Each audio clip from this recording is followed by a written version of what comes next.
الحمد لله وكفى وسلام على عباده الذين اصطفى أما بعد فأعوذ بالله من الشيطان الرجيم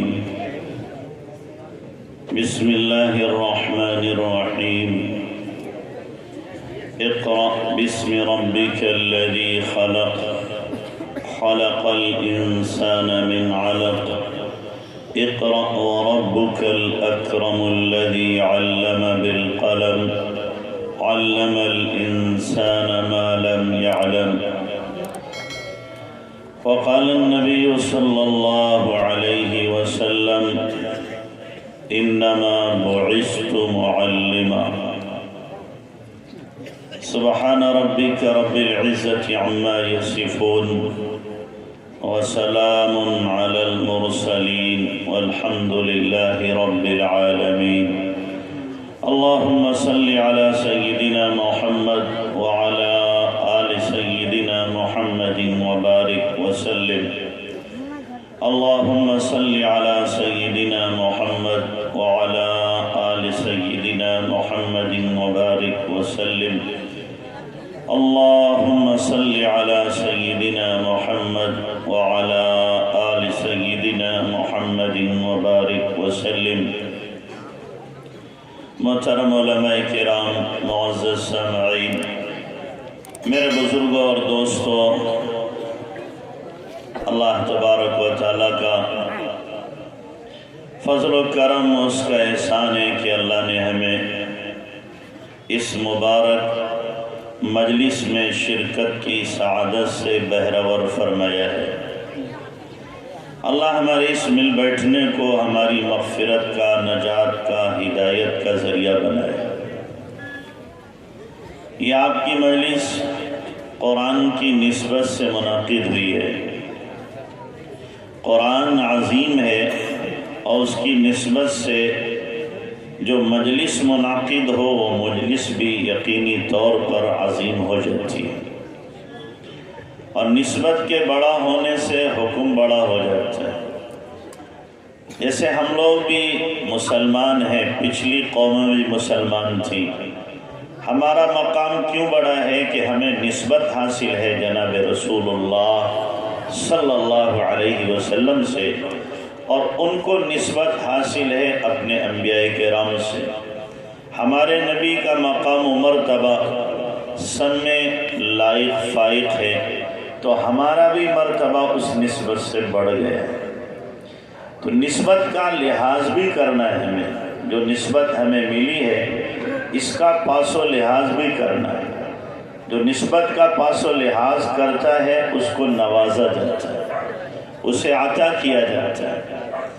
میں ایک واقعہ آپ کو سناؤں، نسبت کے تعلق سے یاد آ رہا ہے۔ آپ نے حضرت جنید بغدادی رحمۃ اللہ علیہ کا نام سنا ہوگا، بہت پائے کے بزرگ گزرے، لیکن یہ پہلے سرکاری پہلوان تھے، حکومت کی طرف سے کشتیاں لڑا کرتے تھے اور حکومت ان کے اخراجات اٹھایا کرتی تھی۔ ایک مرتبہ ایک بندہ آیا، بالکل جھنجھنا سا، ہلکا پھلکا، اور آ کے اس نے تال ٹھونک دی کہ میں جنید بغدادی سے کشتی لڑوں گا۔ لوگوں نے کہا کہاں تو ہے، کہاں جنید بغدادی، ایک جھونکا تو اس سے برداشت نہیں ہوگا، کیوں اپنی موت کو دعوت دے رہا ہے؟ کہنے لگا نہیں، میں تو لڑوں گا ان سے، اور اگر نہیں لڑیں گے تو میں اعلان کر دوں گا مجھ سے ہار گئے، ڈر گئے۔ لوگوں نے بہت سمجھایا لیکن اس کی سمجھ میں نہیں آیا، وہ اسی ضد پہ اڑا رہا کہ نہیں، مجھے تو جنید بغدادی سے ہی کشتی لڑنا ہے۔ بہرحال تاریخ طے ہو گئی، دنگل میں دونوں پہنچ گئے، ایک طرف ہاتھی اور ایک طرف بکری۔ اب لوگ دیکھیں تو حیرت کریں کہ ایک پٹخی اگر اس کے جنید بغدادی نے مار دی تو اس کی ہڈی پسلی برابر ہو جائیں گی۔ اب دونوں اترے، ہاتھ ملایا۔ جنید بغدادی داؤ کھیلنا چاہتے تھے، اس نے کہا کان قریب کرو۔ جنید بغدادی نے کان قریب کیا تو اس نے دھیرے سے کہا میں سید ہوں اور 3 دن سے فاقے سے ہوں۔ جنید بغدادی نے جب یہ سنا تو اس کے ساتھ تھوڑے ہلے جلے اور دھڑ سے نیچے کو گر گئے۔ اب جب جنید بغدادی گرے تو وہ سید صاحب جو تھے وہ سینے پہ چڑھ کے گھوسے بجا رہے۔ لوگوں نے کہا نہیں دوبارہ کشتی ہوگی، دوبارہ ہوئی تو پھر سید صاحب کو اس نے دے مارا، وہ گر گئے، پھر وہ چڑھ گیا، پھر گھوسے بجا رہا۔ 3 مرتبہ کشتی ہوئی، تینوں مرتبہ جنید بغدادی چت ہو گئے اور وہ ان کے اوپر سوار ہو گئے۔ سارا انعام اس جھنجھنے سے آدمی نے سید صاحب نے لے لیا، اور جنید بغدادی کی وہ بھد ہوئی، بدنامی ہوئی۔ بادشاہ وقت نے بھی کہا جی تو چاہتا ہے تمہارے جوتوں کا ہار ڈالا جائے، میں نے اسی دن کے لیے تمہیں کھلایا تھا اور پالا تھا، جھگڑا کیا تھا کہ اتنے کمزور آدمی سے تم ہار جاؤ گے۔ جنید بغدادی سب کچھ برداشت کرتے رہے، سنتے رہے، اس کی مار بھی کھائی اور بادشاہ کی دوسرے لوگوں کی لان تان بھی سنا۔ قصہ ختم۔ رات میں خواب میں دیکھا جنید بغدادی رحمۃ اللہ علیہ نے کہ اللہ کے نبی جناب رسول اللہ صلی اللہ علیہ وسلم تشریف لائے اور آپ فرما رہے ہیں جنید تو نے میرے خاندان کی نسبت کی لاج رکھی اور اس کی وجہ سے تو نے اپنے آپ کو ذلیل کیا ہے، لوگوں کی تان تشنی برداشت کی ہے اور میرے خاندان کے اس آدمی کے گھوسے بھی سہے ہیں، لہذا تو نے میرے لیے ذلت برداشت کی ہے، اب ساری دنیا میں تیری عزت کا ڈنکا بجے گا۔ پہلوان کتنے آئے چلے گئے، کسی کا تذکرہ ہوتا ہے، جنید بغدادی کا تذکرہ ہر جگہ ہوتا ہے۔ صرف نسبت کے لحاظ کرنے کی وجہ سے کہ انہوں نے اللہ کے نبی کی خاندان کی نسبت کا لحاظ کیا، تو ہمیں یہ قرآن کی نسبت حاصل ہے، ان مبارک بچوں کو قرآن کی نسبت حاصل ہے۔ لیکن میں کہوں گا آپ لوگ بہت ہی روکھے ہو، جتنے بیٹھے ہو بہت روکھے لوگ۔ یہ بچے حافظ ہوئے ہیں کہ آپ سے یہ نہیں ہو سکتا کہ آپ ان کو نوازیں۔ ہم جاتے ہیں میرٹھ میں، بجنور میں، دوسری جگہوں پہ، بچے حافظ ہوتے ہیں، لوگ اتنا نوازتے اتنا دیتے ہیں، بچوں کی جیبیں بھر جاتی ہیں۔ لیکن یہاں لوگ ایسا لگ رہا سارے فقیر بیٹھے ہوئے، کسی کے پاس کچھ ہے ہی دینے کے لیے نہیں۔ بھائی ہمت افزائی، حوصلہ افزائی بھی تو کوئی چیز ہے۔ آپ اگر ان کی ہمت افزائی کریں گے، حوصلہ افزائی کریں گے، دوسرے بچوں کو بھی کیا ہوگا؟ شوق پیدا ہوگا، جذبہ پیدا ہوگا کہ ہم بھی انشاءاللہ حافظ بنیں گے۔ دوسرے والدین کو بھی حوصلہ پیدا ہوگا۔ تیسرے ہمت افزائی میں کسی طرح کی کوئی برائی نہیں۔ اور پھر یہ آپ کا ادارہ ہے، آپ کے بچے پڑھ رہے ہیں، لہر پور کے بچے ہی زیادہ حافظ ہوئے، یہیں کے بچے زیادہ حافظ ہوئے ہیں، تو آپ لوگوں کو تو بڑھ چڑھ کر حصہ لینا چاہیے، اور پھر اس ادارے کی ضروریات کا سب سے زیادہ خیال آپ لوگوں ہی کو رکھنا چاہیے۔ تو بہرحال ہمیں چاہیے کہ ہم قرآن کی نسبت کا کیا رکھیں؟ خیال رکھیں۔ میں نے جو آیت پڑھی ہے یہ سب سے پہلی وہ آیت ہے، وہ آیات ہیں جو جناب رسول اللہ صلی اللہ علیہ وسلم پر غار حرا میں حضرت جبرائیل امین لے کر کے آئے اور آپ علیہ السلام کو پڑھائیں، جس کا پہلا لفظ تھا کہ اقرا، پڑھیے۔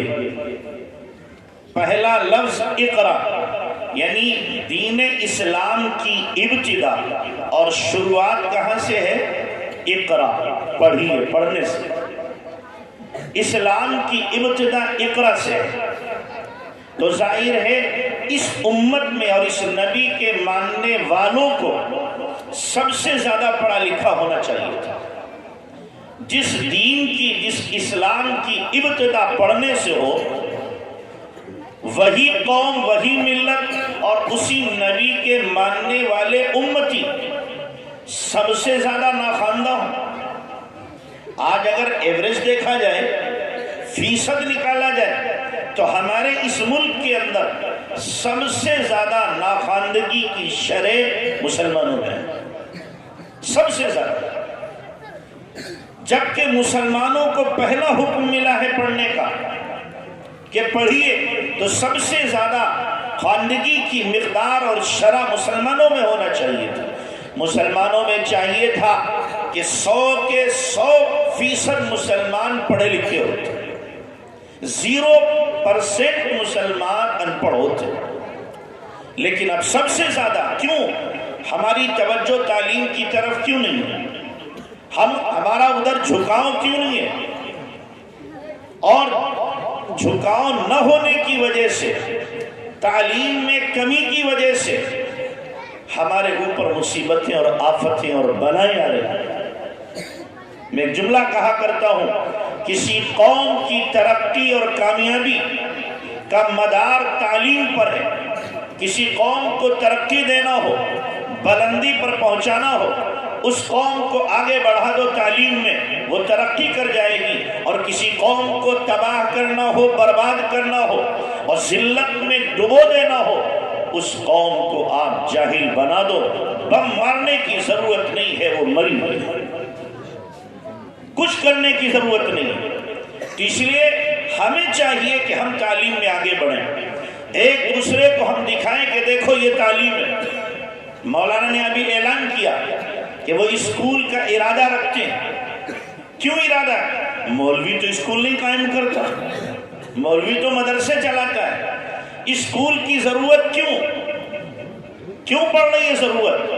ہم مدرسے چلاتے ہیں اسلام کے تحفظ کے لیے، مدرسے چلاتے ہیں اپنے نونہالوں کے ایمان کو بچانے کے لیے، قرآن کی حفاظت کے لیے۔ ان کو سیسا پلائی ہوئی دیوار بناتے ہیں کہ ہر محاذ پر یہ کھڑے ہو کر ایمان کی، اسلام کی اور قرآن کی حفاظت کریں۔ اور جب ارتداد آ رہا ہے دوسری لائن کا، اسکول کی لائن سے ارتداد آ رہا ہے اور ہمارے سامنے ہمیں دکھ رہا ہے کہ یہ ارتداد بغیر اسکولوں کے قیام کے رک نہیں سکتا، تو اب جس طریقے سے ہم نے ضروری سمجھا تھا مدارس کا قیام، اب ہم اسی طریقے سے ضروری سمجھیں گے اسکولوں کا قیام۔ کیوں؟ ہمیں ایمان بچانا ہے اپنی بچیوں کا، ایمان بچانا ہے اپنے بچوں کا۔ اسکول مدرسوں میں آنے والے جو بچے بچیاں ہیں وہ 2%، صرف 2% ہیں۔ 98% جو بچے بچیاں ہیں وہ اسکولوں کا رخ کرنے والے ہیں۔ اور اسکولوں میں جو کچھ سکھایا جا رہا ہے، جو پڑھایا جا رہا ہے، جو تعلیم دی جا رہی ہے، وہ آپ کو ہم سے زیادہ معلوم ہے۔ کس تہذیب اور کس کلچر کو سکھایا جاتا ہے، کون سی چیز انہیں پڑھائی جاتی ہے، کفر اور ارتداد اور ایمان سوز حرکتیں ان کو سکھائی جاتی ہیں۔ تو اب ظاہر ہے ہمارے بچے بچیاں ان اسکولوں میں جب جائیں گے جو اسکول ہمیں کفر کے دلدل میں دھکیل رہے ہیں، وہی سیکھ کر کے آئیں گے۔ تو اب ضرورت پڑی ایسے اسکولز اور ایسے کالجوں کی کہ جہاں پر ہمارے بچے بچیوں کے ایمان کو تحفظ حاصل ہو۔ کم سے کم ہماری بچیاں اپنے ایمان کو تو بچا سکیں، ان کا ایمان تو محفوظ رہ سکے۔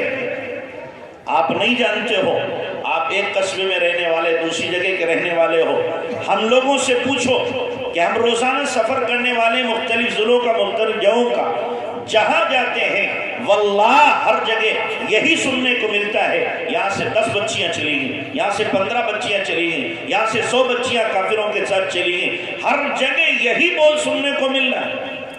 دل پھٹتا ہے، قسم اللہ کی دل پھٹتا ہے، سن کر کے دنگ رہ جاتے ہیں۔ ہونا تو یہ چاہیے تھا کہ غیر اسلام میں داخل ہوتے، اب الٹا ہو رہا ہے کہ مسلمان بچیاں غیروں کی گود میں جا کر کے کھیل رہے ہیں اور ہم خاموش تماشائی بنے ہوئے، ہم اس منظر کو دیکھ رہے ہیں۔ میرے بھائیوں، کیا اس کا انتظار کر رہے ہو؟ میرے گھر میں یہ ہوگا تب دیکھوں گا، میرے گھر سے اللہ نہ کرے کوئی بہن بیٹی جائے گی اس وقت غور کروں گا۔ اس سے پہلے خواب غفلت سے بیدار ہونے کی ضرورت ہے، اس سے پہلے انتظام کرنے کی ضرورت ہے، اس سے پہلے ایسے اسکولوں اور کالجوں کے قیام کی ضرورت ہے کہ ہمارے گھر میں خدا نہ کرے یہ ہو تو ہمیں اپنے بچے اور بچیوں کو، نونہالوں کو بچانا ہے۔ ہم یہ کہیں کہ بچوں کو پڑھاؤ نہیں تو یہ بہت بڑی نادانی اور جہالت کی بات ہوگی۔ ناعاقبت اندیشی کی بات ہوگی۔ ہم یہ نہیں کہہ سکتے کہ نہ پڑھاؤ، ہم یہ کہیں گے وہاں پڑھاؤ جہاں ان کا ایمان محفوظ رہے، جہاں ان کی حیا محفوظ رہے۔ ان اسکولوں میں ہرگز مت پڑھاؤ جہاں ان کی حیا ختم ہو رہی ہو، اسلامی تہذیب اور کلچر ان کا چھین لیا جائے اور ایمان سے ان کو دور کر دیا جائے، اس لیے کہ اس تعلیم کو تعلیم کا نام دینا تعلیم کی توہین ہے۔ جس تعلیم کی بنیاد پر بے حیائی زندگی میں آتی ہو، اسلامی تشخص ختم ہو جاتا ہو، دین سے بچہ اور بچی بیزار ہو جاتا ہو، انسانیت ختم ہو جاتی ہو، حیوانیت طاری ہو جاتی ہو، اس کو تعلیم نہیں کہا جائے گا، وہ تعلیم کہلانے کی مستحق ہے ہی نہیں۔ تو اس لیے ہم وہ تعلیم اپنے بچوں کو دیں جو تعلیم حقیقت میں بچوں کو انسان بنائے، ملک کا اچھا ہمدرد اور خیر خواہ بنائے۔ وہ بچہ ایسی تعلیم حاصل کرے کہ ملک کو ترقی دے، ملت کو آگے بڑھانے کی کوشش کرے، حیا اس کی زندگی کے اندر ہو، ایمان اس کی زندگی کے اندر ہو، اخلاق سے آراستہ اور پیراستہ اس کی زندگی۔ ہمیں دونوں چیزیں لے کر کے چلنا ہے، لیکن اگر دونوں نہ ملیں، دینی اور دنیاوی تعلیم دونوں نہ ملے، تو اب یہ نہیں ہے کہ ہم دنیاوی تعلیم حاصل کر کے اور حاصل کرا کے اپنے بچوں کو بددین بنائیں، پھر ہم اسی پر قناعت کر لیں گے کہ اپنے بچوں کو دینی تعلیم دیں، وہ دنیاوی تعلیم اور فنون نہیں سکھائیں گے جن کی وجہ سے ہمارے بچے ایمان سے برگشتہ ہو، ہمارے بچے دین سے برگشتہ ہو، وہ تعلیم ہرگز ہم نہیں دیں۔ تو اس لیے ہمیں اپنے بچوں کے سلسلے میں بہت زیادہ حساس رہنے کی ضرورت ہے، بہت زیادہ فکر مند رہنے کی ضرورت ہے، اور جو قدم اٹھائے جا رہے ہیں ان قدموں کو مضبوط کرنے کی ضرورت ہے۔ اگر مولا وکیل نے ارادہ کیا ہے اور قدم آگے بڑھایا ہے کہ اسکول قائم کرنے کا، تو آپ سب کی، ہم سب کی ذمہ داری بنتی ہے کہ اس میں ہم ساتھ دیں، اور اگر ساتھ نہیں دیتے ہیں اور بچیوں کے اسکول قائم نہیں ہوتے ہیں، یاد رکھنا ہر آنے والا دن نیا طوفان لے کر کے آئے گا، ہر آنے والا مہینہ نئے فتنے کو لے کر آئے گا، ہر آنے والا سال نئی مصیبت کو ہمارے لے کر کے آئے گا۔ اگر ہمیں فتنوں سے بچنا ہے، مصیبتوں سے نمٹنا ہے اور تمام طرح کی پریشانیوں سے بچنا ہے، تو اس کے لیے ہمیں کچھ کرنا ہوگا، کچھ سوچنا ہوگا، قدم آگے بڑھانا ہوگا، ورنہ یہ نونہال ہمارے ہاتھوں سے نکل جائے گی، یہ نرسری ہماری تباہ ہو جائے گی، برباد ہو جائے گی، کوئی پرسان حال نہیں ہوگا۔ اگر کوئی قدم بڑھا رہا ہے تو قابل ستائش ہے اس کا یہ قدم، اور ہمیں اس کے قدم کے ساتھ قدم بڑھانا چاہیے، آگے بڑھنا چاہیے۔ اور مولانا کے اندر الحمدللہ ہمت ہے، حوصلہ ہے، طاقت چاہے کم ہو لیکن حوصلہ ان کا جوان ہے اور بلند ہے، تو اس لیے حوصلے والوں کا ساتھ ہم دیں گے، اللہ تبارک تعالیٰ آگے بڑھائے گا۔ ابتدا ہر چیز کی چھوٹی سی ہوتی ہے لیکن پھر اللہ آگے بڑھاتا ہے۔ مجھے یاد ہے مولانا نے مجھ سے خود کہا تھا کہ مفتی صاحب اتنی جگہ مل جائے کہ میں سر چھپا لوں، اتنی جگہ مل جائے ختم نبوت کے لیے، تو ہم نے سیتا پور شہر کے اندر وہاں پہ مرکز قائم کرایا، تھوڑی سی جگہ میں قائم کرایا، وہاں چھوٹی سی جگہ شروع ہوئی اور آج الحمدللہ یہ ادارہ قائم ہوا۔ آگے ارادہ کیا اسکول کا، اللہ نے چاہا، نیت کے اندر خلوص رہا، وہ ادارہ بھی قائم ہو کر کے رہے گا۔ بس آپ لوگوں کی دعاؤں کی ضرورت ہے اور آپ لوگوں کا ساتھ دینے کی ضرورت ہے، اور آپ دوسری جگہوں سے بھی آئے ہوں گے، ہم آپ سے گزارش کرتے ہیں، آپ کہیں تو ہم آپ سے بھیک مانگ لیں اس کی کہ اپنے بچوں کو خدا کے واسطے بچاؤ، ان اسکولوں میں بھیجنے سے بچاؤ، ورنہ ان کا ایمان نہیں بچے گا، اسلام نہیں بچے گا۔ اور اپنے ہر علاقے میں اسکول اپنے قائم کرو، اپنے اسکولوں میں کم سے کم ایمان تو محفوظ رہے گا، ایمان تو ان کا بچے گا۔ آج ڈگریوں کے نام پر پیسہ بھی لوٹا جا رہا ہے اور ایمان بھی ہمارا چھینا جا رہا ہے۔ تو اس لیے ہمیں ضرورت ہے ایسے اداروں کی، اسکولوں کی، جن اسکولوں میں ہمارے بچے اپنے ایمان کو بچا سکیں، اپنے اسلام کو بچا سکیں، قرآن کو بچا سکیں۔ یہ ہمارے مدرسے ایمان کو بچا رہے ہیں، لیکن مصیبت یہ ہے ان اداروں میں آنے والے بچے صرف 2%۔ ہم صرف 2% کی فکر کریں، 98% کی فکر کون کرے گا؟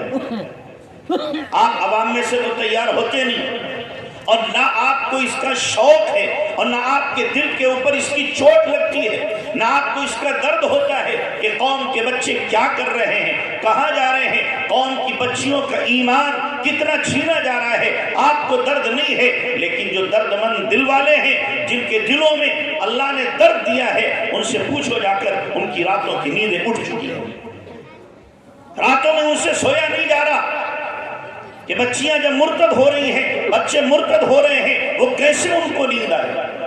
آپ سو لو، لیکن درد مند دل والے سوتے نہیں ہیں، رات میں وہ روتے ہیں کہ ہم کیا کریں۔ تو اس لیے جو 2% بچے آ رہے ہیں، ان کا ایمان تو ہم بچا ہی رہے ہیں، لیکن مصیبت یہ ہے ان 2% کا ایمان ہم بچا رہے ہیں، اور پھر ہم ہی کو تان و تشنیع کی جا رہی ہے کہ ملا کچھ نہیں کر رہے، ملا کچھ نہیں کر رہے، مدرسے قائم کر رہے ہیں اور کھا رہے ہیں، مدرسے قائم کر رہے ہیں اور اپنی زندگیاں گزار رہے ہیں۔ خدا کے واسطے اپنی زبانوں کو لگام دو، اپنی زبانوں کو لگام دو۔ اگر یہ ملا اپنے مدرسوں سے ہٹ گئے تو یہ 2% جو ایمان کے بچانے والے ہیں، یہ بھی آپ کو نصیب نہیں ہوں گے، یہ بھی اپنے ایمان سے ہاتھ دھو بیٹھیں گے۔ یہ اگر کاروبار میں لگ گئے اور کمانے میں لگ گئے، یہ بھی اپنے اسی طریقے سے دنیاوی دھندوں میں لگ گئے، تو یہ مدرسے بند ہوں گے، چلانے والا کوئی نہیں ہوگا، پھر آپ کے بچوں کو کلمہ بھی یاد نہیں ہوگا۔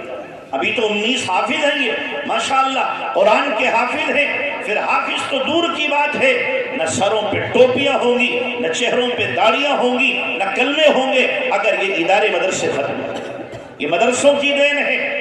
جتنے بھی دینی کام ہو رہے ہیں، دینی تنظیمیں چل رہی ہیں، تحریکیں چل رہی ہیں، وہ سب ان مدرسوں کی دین ہے۔ چاہے وہ تبلیغی جماعت ہو، چاہے وہ خانقاہیں ہو، چاہے وہ ملی تنظیمیں ہوں یا دینی ادارے ہوں، سب کے سب دین ہیں انہی مدرسوں کی، ان مدرسوں کی دین۔ ان سے ہم کچھ پھیریں گے، ان سے اگر ہم روگردانی کریں گے تو یاد رکھنا وہ خسارہ اور نقصان اٹھائیں گے جس کی تلافی ممکن نہیں ہے، تلافی نہیں ہو سکتی۔ تو ان کے وجود کو اپنے لیے باعث سعادت سمجھو، اور ان کے وجود اور بقا کے لیے جو آپ سے ہو سکتا ہے اس کی کوشش کرو۔ ان پر اپنے مال کو بھی خرچ کرو، مشوروں سے بھی نوازو، اور اسی طریقے سے ان کے تحفظ کے لیے ہر ممکن جد و جہد کرو۔ یہ ہماری ذمہ داری میں داخل ہے۔ جس طریقے سے ہم اپنی زمینوں کی، اپنے مکانات کی حفاظت کرتے ہیں اور شکست و ریغ ہو جائے تو ان کی مکمل طریقے سے حفاظت کرنے کی کوشش کرتے ہیں، یہ بھی ہمارے ہی مکان ہیں، یہ ہمارے ادارے ہیں، ان کی ضرورتوں کو پورا کرنا ہمارے ذمہ لازم ہے۔ جس طریقے سے ہم اپنے بچوں کو کھلاتے پلاتے ہیں، جو بچے پڑھنے والے ہیں ان کو کھلانا پلانا یہ بھی ہماری ذمہ داری میں داخل ہے۔ ہم تو ایسے مدرسوں میں بھی گئے، گجرات میں ایک جگہ کھلی، 600 بچے مدرسے میں نے دیکھا وہاں مطبخ میں نے پوچھا آپ کے بچے کھانا کہاں کھاتے ہیں؟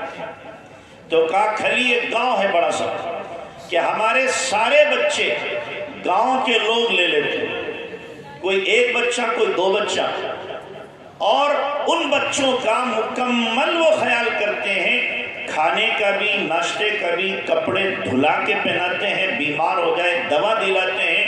یعنی 2 بچوں کو انہوں نے گود لے لیا، ایک بچے کو گود لے لیا، اب مان لو ان کے 4 بچے اپنے سلبی ہیں، 5واں بچہ اسے بنا لیتے ہیں۔ ساتھ بٹھا کے کھلائیں گے اور وقت جو متعین ہوگا مدرسے کے کھانے کا اسی وقت میں کھانا ملے گا، آگے پیچھے نہیں کہ وقت ضائع ہو جائے۔ 600 بچے اس گاؤں کے اندر کھانا کھا رہے ہیں اور کہا اگر کسی کو بچہ نہیں ملا تو محترم صاحب سے آ کے لڑتا ہے، تم نے ہمارے گھر کی برکت چھینی، ہمیں بچہ کیوں نہیں دیا تم نے، آ کر کے وہ لڑائی کرتا ہے۔ تو اب ظاہر ہے کہ اللہ تبارک و تعالیٰ ایسے لوگوں کو نہیں نوازے گا تو کس کو نوازے گا؟ جو بچوں کی حفظ کرنے والے، قرآن پڑھنے والے، ناظرہ پڑھنے والے، حدیث پڑھنے والے بچوں کی اتنی قدر کر رہے ہیں تو اللہ تبارک تعالیٰ ان کے لیے بھی دہانے کھول دیتا ہے۔ ہم ان کو حقارت کی نظر سے دیکھتے ہیں، ہم سمجھتے ہیں یتیم، مسکین اور مفلوق الحال اور غریب، اور یہ ان گھروں کے بچے ہیں جن گھروں میں کھانے کو نہیں ہوتا ہے۔ خدا کے واسطے یہ نظر مت ڈالو ان پہ، اس نگاہ سے مت دیکھو ان کو، محبت کی نظر سے دیکھو، پیار کی نظر سے دیکھو، اللہ آپ کو نوازے گا۔ یہ جو حفاظ بیٹھے ہوئے ہیں ان کو آپ محبت کی نظر سے دیکھو گے، اللہ آپ سے محبت کرے گا، اور آپ کی نظریں اگر ان سے پھریں گی اللہ آپ سے اپنی نظروں کو پھیر لے گا۔ پھر مشکلات میں ہم پھنس جائیں گے، پریشانیوں میں آ جائیں گے۔ تو اس لیے ان اداروں کی قدر کرو، ان کی حفاظت کرو، اور جتنا ہو سکے اپنا مال ان پر خرچ کرو۔ پچھلے سال میں نے ایک تشکیل کی تھی کہ ایک حافظ کا کون خرچہ اٹھائے گا۔ مولانا نے بتایا تھا کہ ایک حافظ کا خرچہ تقریباً 24,000 روپیہ سال کا آتا ہے۔ کتنا آتا ہے؟ کھانا، کپڑا، ساری چیزیں ملا کر 24,000 کا آتا ہے خرچہ۔ تو 24,000 روپیہ دینا، جو آدمی خوب کما رہا ہو 15-20 ہزار روپیہ، اس کے لیے 2,000 روپیہ اللہ کے نام پر دینا کوئی مشکل نہیں ہے، کوئی مشکل نہیں۔ اگر 20,000 کوئی کماتا ہے، 2,000 دے رہا ہے تو 10% دے رہا ہے۔ کتنا دے رہا ہے؟ 10%۔ 1,00,000 کوئی کما رہا ہے، اب 1,00,000 میں سے اگر 10% نکالے تو 10,000 نکلتا ہے۔ 10,000 میں 5 بچوں کا خرچہ اٹھا لے گا۔ دل چاہیے، بس دل۔ جب دل آدمی دل پر کوئی بات لیتا ہے تو سارے کام آسان ہو جاتے ہیں۔ لوگ لاکھوں لاکھ دیتے ہیں۔ ابھی میرا ہریدوار جانا ہوا، وہاں ماشاءاللہ 700 بچے پڑھتے ہیں اور صرف اسی گاؤں کے بچے پڑھتے ہیں۔ تو میں نے ان سے پوچھا قاری فرقان صاحب سے، آپ چندہ کرنے آپ کے اساتذہ کہاں جاتے ہیں؟ کہ کہیں نہیں جاتے۔ میں نے کہا پھر خرچہ؟ کہ خرچہ سارے گاؤں والے دیتے ہیں۔ ہم جلسہ کرتے ہیں، جلسے سے 15 دن پہلے گاؤں میں پورے گھر گھر جاتے ہیں، ہر گھر والا کوئی 10,000، کوئی 15,000، کوئی 20,000، کوئی 5,000، اور اسی طریقے سے حسب حیثیت سب لوگ دیتے ہیں۔ جلسے کے موقع پر، جلسے سے پہلے ہی کہہ رہے ہمارے پاس اتنے پیسے ہو جاتے ہیں کہ سال بھر خرچہ چلتا ہے، کہیں چندے کی ضرورت نہیں۔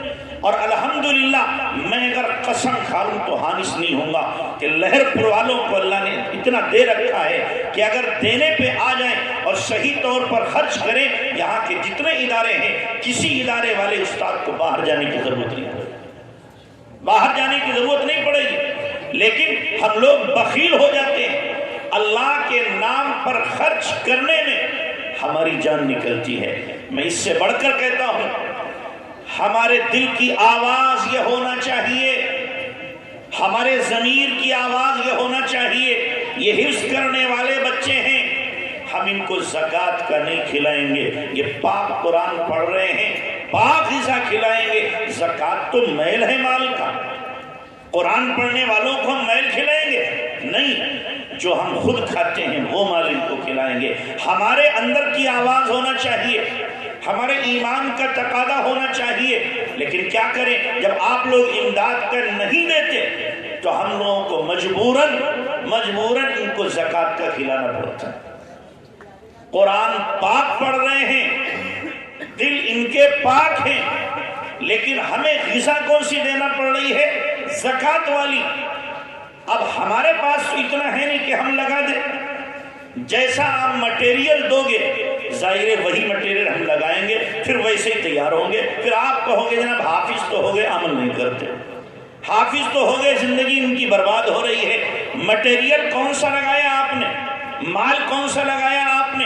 جب آپ نے میل لگایا ہے میل مال کا، تو اسی اعتبار سے مال تیار ہو رہا ہے۔ اچھا مال لگاؤ، امداد کا پیسہ لگاؤ، جو آپ خود کھاتے ہو وہ پیسہ جب لگاؤ گے تو انشاءاللہ ویسے ہی پھر حفاظ بھی تیار ہو۔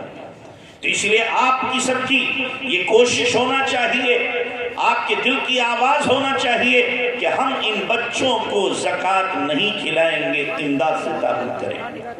کرو گے بھائی؟ کرو گے؟ بڑے آہستہ سے انشاءاللہ کہیں، زور سے کہو انشاءاللہ تعاون کریں گے۔ دعا فرمائیں۔ یا ربی یا ربی یا رب، سبحان ربی الاعلی العلی الوہاب، یا رب لک الحمد کما ينبغی لجلال وجهک عظیم سلطانک، اللہم لک الحمد کما انت اہلہ، فصل وسلم على سیدنا کما هو اہلہ، وافعل بنا ما انت اہلہ، فإنک اہل التقوى واہل المغفرہ، یا اول الاولین یا آخر الاخرین، یا ذا القوة المتین، یا راحم المساکین ویا ارحم الراحمین۔ اللهم صل على سيدنا محمد وعلى آل سيدنا محمد وبارك وسلم۔ ربنا ظلمنا أنفسنا وإن لم تغفر لنا وترحمنا لنكونن من الخاسرين۔ ربنا لا تزغ قلوبنا بعد إذ هديتنا وهب لنا من لدنك رحمة إنك أنت الوهاب۔ ربنا لا تؤاخذنا إن نسينا أو أخطأنا، ربنا ولا تحمل علينا إصرا كما حملته على الذين من قبلنا، ربنا ولا تحملنا ما لا طاقة لنا به، واعف عنا واغفر لنا وارحمنا أنت مولانا فانصرنا على القوم الكافرين۔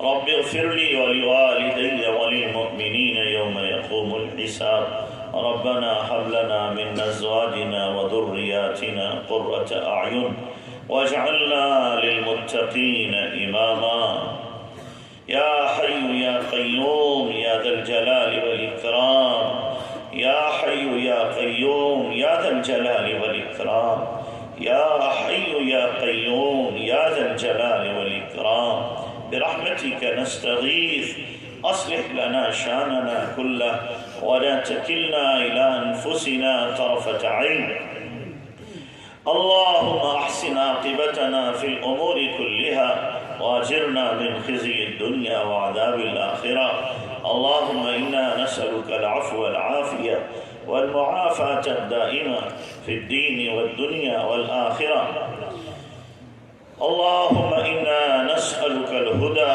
والتقى والعفاف والغنى، اللهم اهدنا فيمن هديت وعافنا فيمن عافيت وتولنا فيمن توليت وبارك لنا فيما أعطيت وقنا شر ما قضيت، فإنك تقضي ولا يقضى عليك، إنه لا يذل من واليت ولا يعز من عاديت، تباركت ربنا وتعاليت، نستغفرك ونتوب إليك۔ اے اللہ ہم ظاہر میں بندے حقیقت میں بہت گندے ہیں، اے اللہ ہمارے من کی گندگی دور فرما، اے اللہ ہمارے گناہوں کو معاف فرما، خطایا سے صرف نظر فرما، اے اللہ سر سے لے کر پیر تک گناہوں میں سنے ہوئے ہیں، اے اللہ ہم نے ظاہری باطنی چھوٹے بڑے ہر قسم کے گناہ کیے ہیں، مولا تو بڑا معاف کرنے والا ہے، اے اللہ ہمیں معاف فرما دے، معاف فرما دے، اے اللہ انفرادی اجتماعی بھی گناہ ہم سے ہوئے، اے اللہ تیرے دین کے سلسلے میں ہم سے بڑی غفلتیں کوتاہیاں ہوئی ہیں، اے میرے اللہ معاف فرما، اے اللہ جو کرنا تھا وہ نہ کر سکے، جو نہیں کرنا تھا وہ کر ڈالا، اے اللہ ہم غافل بندے ہیں، نالائق بندے ہیں، اے اللہ لائق بنانا تیرا کام ہے، لائق بنا کہ ہم سے دین کا کام لے لے، اے میرے اللہ جب تو کام لینے پہ آئے تو مچھروں سے کام لے لیتا ہے، ابابیلوں سے کام لے لیتا ہے، اے میرے اللہ جب تو کام لینے پہ آتا ہے مولا کریم کمزور چیزوں سے بھی کام لے لیتا ہے۔ میرے اللہ ہمیں بھی اپنے دین کی خدمت کے لیے قبول فرما لے۔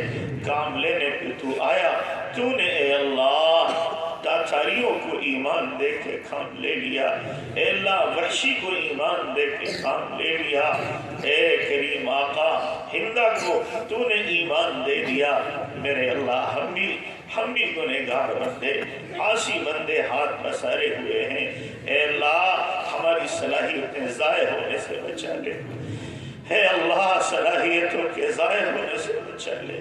اس مٹنے والی دنیا پر صلاحیتیں لگانے کے بجائے آخرت پر صلاحیتوں کو لگا دے، دین پہ صلاحیتوں کو لگا دے۔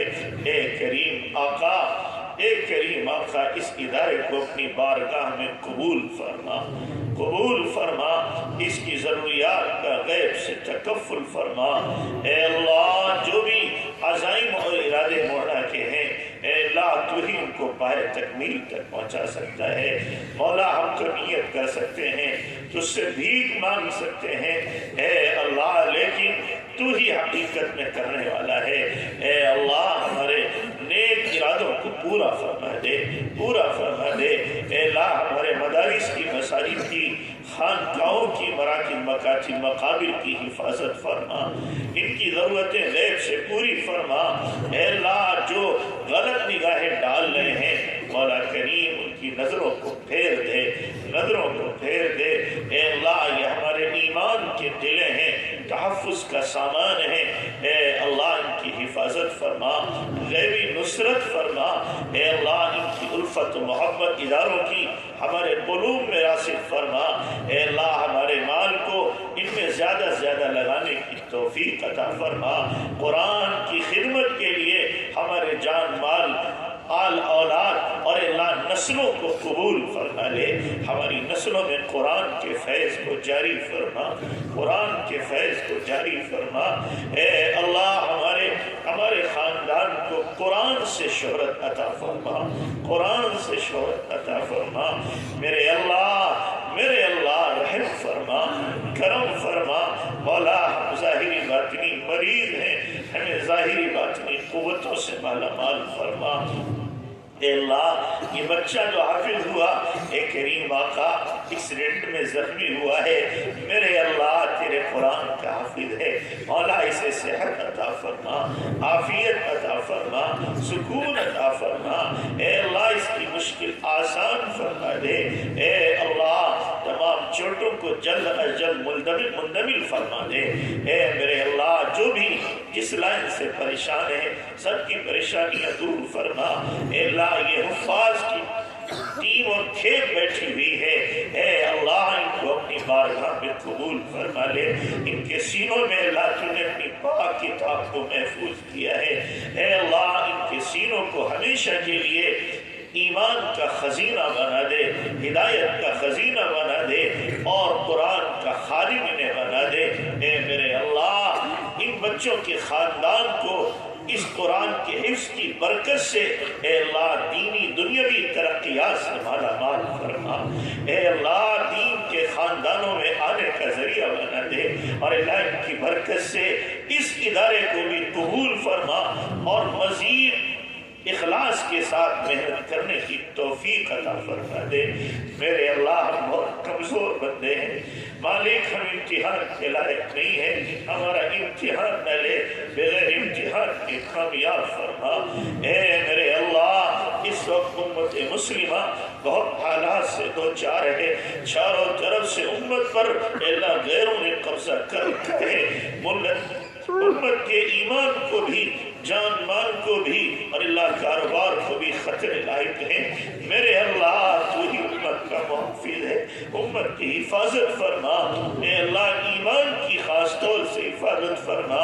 اے اللہ امت کو بے سہارا نہ چھوڑ، بے آسرا نہ چھوڑ۔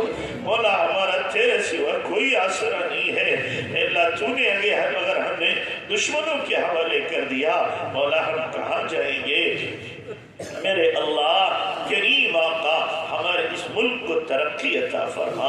اللہ یہاں اخوت بھائی چارہ محبتیں قائم فرما، اللہ ہر قسم کے امن و امان کو قائم فرما، اللہ ہر قسم کے خلفشار سے، انتشار سے، عداوت و نفرتوں سے اس ملک کی حفاظت فرما، ملک کے آئین کی حفاظت فرما۔ میرے اللہ یہ اولیاء والا ملک ہے، اولیاء کی صفات کو زندہ کر دے۔ میرے اللہ کوئی مجدد الفسانی پھر ہمیں دے دے، اے اللہ کوئی ہمیں خواجہ اجمیری پھر دے دے، کوئی شاہ ولی اللہ جیسا پھر ہمیں عطا کر دے۔ میرے اللہ کوئی مولانا الیاس جیسا رونے والا پھر ہمیں دے دے، جو رو کر کے تجھے منا لے اور امت کا بیڑا پار ہو جائے۔ اے اللہ امت کو سخت ضرورت ہے اور تیرے خزانے میں کوئی کمی نہیں ہے۔ اے اللہ فلسطینی مسلمانوں کی مدد فرما، اے اللہ مدد فرما۔ کریم آقا جن کا سب کچھ لٹ گیا، اے اللہ نہ گھر بار بچا نہ کاروبار بچے، اے اللہ جن کے بچے ویران ہو گئے، بیویاں ویران ہو گئی، بیوہ ہو گئی، اے اللہ نہ ان کے جان و مال کا کچھ پتہ ہے، اے اللہ نہ گھر بار کا پتہ ہے۔ اے اللہ یہ مقدس زمین کتنا اور خون پیے گی، کتنا اور خون پیے گی۔ میرے اللہ رحم فرما، مولا رحم فرما، رحم فرما۔ جو ظالم سے انہی درندے تو نے مسلط کیے ہیں، مولا ان کو کیفر کردار میں پہنچا دے، چن چن کے ان سے بدلہ لے لے، چن چن کے بدلہ لے لے۔ میرے اللہ جیسے تو نے قوم عاد و ثمود اور لوط پہ عذاب مسلط کیا، ایک ظالم حیوانوں پر بھی اے عذاب مسلط فرما، مسلط فرما۔ اے اللہ بندوں نے تیرے گھر کے تقدس اور اس کی حفاظت کے لیے قدم اٹھایا تھا، مولا تو ان کی حفاظت فرما، ان کی حفاظت فرما۔ میرے اللہ انہیں ہمت عطا فرما، حوصلہ عطا فرما، شجاعت عطا فرما۔ اے اللہ ساری دنیا نے انہیں چھوڑ دیا، مولا تو نہ چھوڑ انہیں، تو نہ چھوڑ انہیں، اپنی مدد شامل حال فرما، تائید غیبی شامل حال فرما۔ اے میرے اللہ اے کریم آقا ہر طرح سے ان کی مدد فرما دے، اے اللہ ان کے نشانوں کو درست فرما۔ میرے اللہ ہمیں اپنا بنا لے اور اپنا بنا رہنے کی توفیق عطا فرما۔ جتنے لوگ یہاں آئے ہوئے ہیں اے اللہ ان کے دلوں میں جو بھی جائز مرادیں تمنائیں ہیں پوری فرما دے۔ اے اللہ جو بھی ہمارے محبین متعلقین معاونین سالکین اے اللہ اقربا اعزہ ہیں، اے اللہ ان سب کی جائز مرادیں تمنائیں پوری فرما۔ اے اللہ اس جلسے کو قبول فرما، کہنے سننے کو قبول فرما اور ہماری مغفرت کا ہدایت کا نجات کا ذریعہ فرما۔ اے اللہ اپنی محبت عطا فرما، اپنا تعلق عطا فرما، اپنی معرفت عطا فرما۔ اے اللہ اے کریم آقا اپنا دھیان نصیب فرما، انگ انگ سے ذکر جاری فرما، نبی والے اخلاق دے دے، خسائل سے متصف فرما، رضائل سے حفاظت فرما۔ اے اللہ سجدوں کا سرور دے دے، علم و عمل کی جامعیت عطا فرما دے۔ اے اللہ ریا شہرت دکھاوے سے ہماری حفاظت فرما۔ میرے اللہ جنہوں نے دعا کے لیے کہا ہے لکھا ہے متوقع جن کا حق ہے سب کی جائز مرادیں پوری فرما۔ اے میرے اللہ ایمان کی موت عطا فرما، جمعے کے دن موت عطا فرما، شہادت کی موت عطا فرما، رمضان کے مہینے میں موت عطا فرما، سجدے کی حالت میں موت عطا فرما، اپنے راستے کی موت عطا فرما، نبی کے شہر میں جنت البقیع میں دفن مقدر فرما، حرمین شریفین کی بار بار مقبول حاضری کی توفیق عطا فرما۔ اے میرے اللہ کریم آقا یہ ہاتھ تیرے سامنے اٹھے، مالک دنیا والوں کے سامنے اٹھنے کی ذلت سے بچا لے، اپنا بھکاری بنا کے ہمیں کسی اور کا بھکاری نہ بنا۔ مالک ہماری ضرورتیں حاجتیں ہم سے زیادہ تو جانتا ہے، تمام تر حاجتیں غیب سے پوری فرما دے۔ جتنی خیر کی دعائیں ہمارے نبی نے مانگی ہمیں پوری امت کو عطا فرما، جن شرور فتن سے آپ نے پناہ چاہی ہماری پوری امت کی حفاظت فرما، ہماری دعاؤں کو محض اپنے فضل و کرم سے نبی پاک صلی اللہ علیہ وسلم کے صدقے وسیلے قبول فرما۔ جزا اللہ عنہ محمد صلی اللہ علیہ وسلم رحمتک۔